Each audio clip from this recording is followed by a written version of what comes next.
What's up guys, Adam Vox here, and we're back with another tech video, and I'm super excited to bring you this video. Why? Because today we're unboxing and taking a look at the LG G4. This is LG's new flagship smartphone for this generation, and I will be doing a full review. However, I wanted to unbox it and do just an initial impressions and check it out. And one of the big things that they keep talking about being important with this product is the camera and how high quality the camera is, and they're claiming it's the best smartphone camera available. So I'm also going to do a couple quick video and photo tests with it as well, and include it as part of this video. So this is the LG G4. You have that labeled on the front and on the sides. On the back, it does say that it has a 5.5 inch quad HD display, so that should be 1440p. 8 megapixel selfie camera, so you can get those super high resolution selfies. 16 megapixel back camera with a laser cam of f1.8 aperture and a color spectrum sensor. And then if we check the little barcode on the back here, it does say that it is metallic gray. Let's go ahead and slide open this beauty. It's kind of dusty. So this is the LG G4. Man, it is quite big compared to my Galaxy S4, and the weight feels really good, although I don't have the battery in it yet. But I can immediately, seeing this curved back here and the kind of slight curve up, I want to put my hand around it. That's pretty interesting. All right, what else we got in the box before we hit the phone real quick? We have the battery, micro USB cable, and the charger. All right, simple enough. Set that aside, we don't need that garbage. So first impressions holding it, it feels super comfortable. As silly as it sounds, one of the main reasons I always wanted a case on my Galaxy S4, and especially with this fly grip here, is because it makes it easier to hold. I have something pressing against my hand to give me a more firm grip that I can put pressure on the phone. Without the case, and this is just a cheap shell that I can peel off here, without the case it is awkward a little bit to hold, and it is quite slippery, especially if you're holding it up.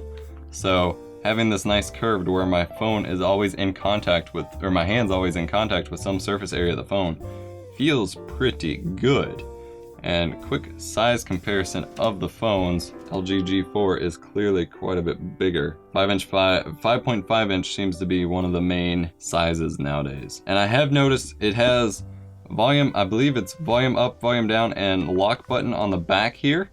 And I have noticed, I kept looking at it, my finger automatically goes pretty close to where that button is. So I thought that was gonna be super awkward to hold, or to hit, but it's not, especially if I grip the side here. I am hitting those buttons with ease, and no more sliding to try to hit those, and that's pretty cool. And on the back you have LG G4 branding, the metallic gray with a little, almost like a diamond shape kind of backing to it, engraving on the back here. It's not engraving, it's just a subtle texture. And you have, I believe, two-tone flash. There's that 16 or 18 megapixel camera. It is a 16 megapixel camera, so almost as high resolution as my DSLR that I'm shooting here now takes photos. Although it's important to realize if you're looking for good photos, the megapixel race is not what you're looking for. Then a sensor on the back as well. On the front you have, it looks like an IR blaster and a microphone, and then second microphone and headphone, 3.5 millimeter jack, and micro USB on the bottom here. So let's pop it open and see if it has a charge on the battery. Hopefully we can play with it for a second here. The back does just kind of pop off like they do on mini phones. Maybe. There we go. I don't know if that's because it was the first time or what, but that did not want to come off.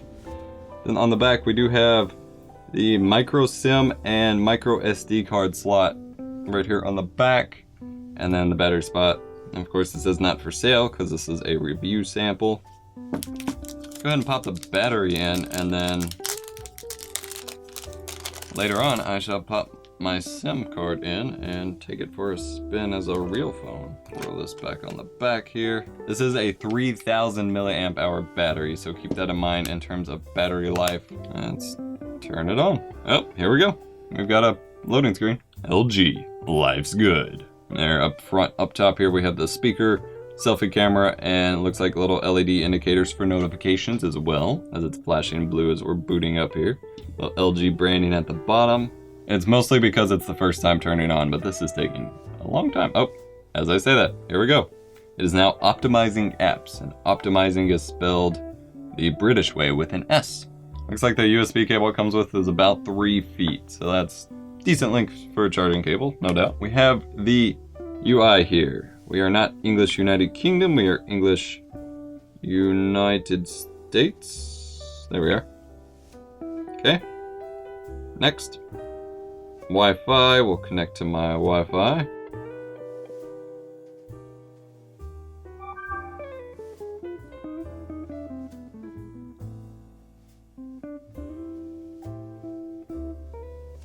It just had me touch the phones back to back to copy my Google accounts over. And it just did it. It's having me sign in on my Google account on the G4 just by basically making my Samsung Galaxy S4 and the G4 kiss. Technology is amazing. It's actually really convenient. Back when I worked at Staples Easy Tech, it took hours to copy everybody's contacts and stuff like that over, and then they still had to sign into their accounts and sync. We're already ready to go. All right, first impressions, this screen is absolutely beautiful and everything's snappy. It's pretty interesting using something that's not TouchWiz on Samsung.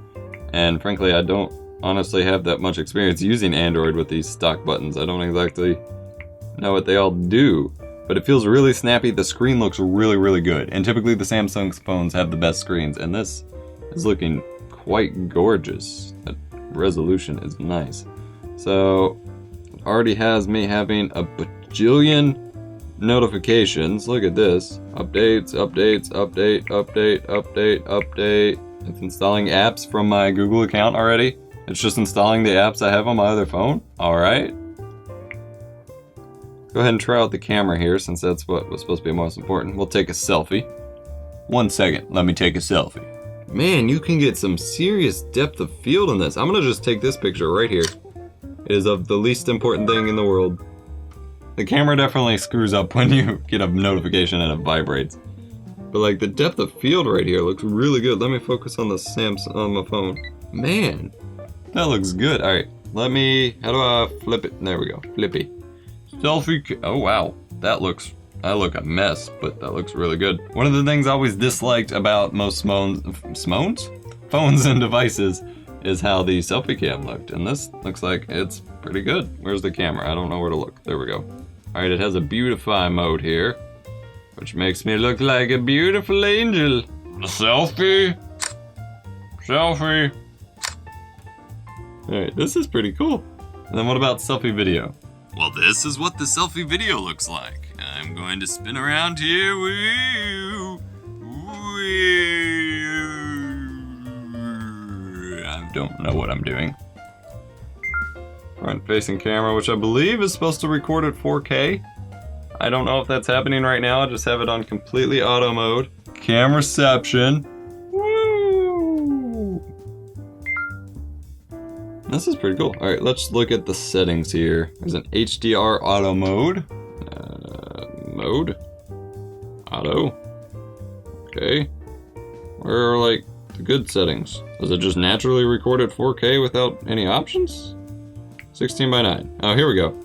It's recording at full HD. So let's record at UHD. All right. Round 2, and maybe like choppier or something.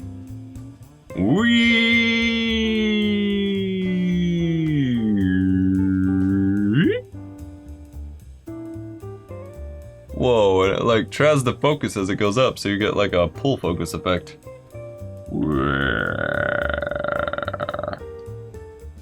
Hopefully the 4K video is pretty good. We'll see though.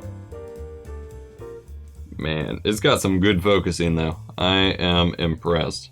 I could use this for some really good B-roll. All right. Double tap the screen to turn it on. Okay. So yeah, that is my unboxing and first impressions of the LG G4. It feels really, really good in your hand, which people probably already knew from the LG G3, but it feels really good, and the camera looks very good. I don't know how you can like pull down the clock in a certain way. Okay. Double tap. Haha, I did it. All right. I don't know if you can hear that.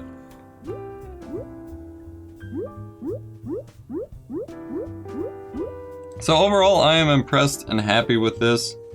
My one major concern will be that the speaker's on the back, and so any sort of media listening is going to be a little subpar, especially if you hold it like you're supposed to, because that totally blocks off the speaker, although it may create a channel there which will kind of spit it out forward.